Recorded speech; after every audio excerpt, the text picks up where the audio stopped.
Every successful company must keep track of its customers and potential customers, who they are, how much money they spend on company's products or services, what is the communication with them, who is responsible for maintaining good relationship with them, and more. Gone are the days when all of customers and potential customers' data was stored in the Excel spreadsheet.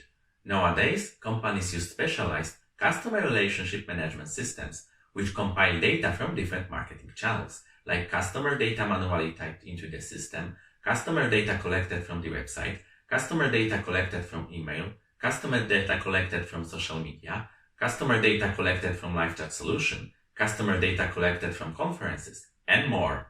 This way, the company has all the customer information in one place and everything is nicely organized, ready to be analyzed, ready to be used in an advertising campaign, ready to be contacted by the sales team.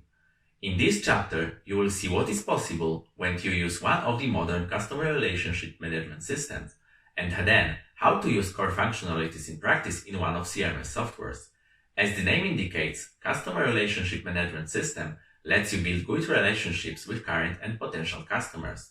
According to the Salesforce study, 79% of buyers said it is either critical or very important to deal with people they trust and have relationships with. Don't ignore their opinion and use one of the CRM systems to interact with them better.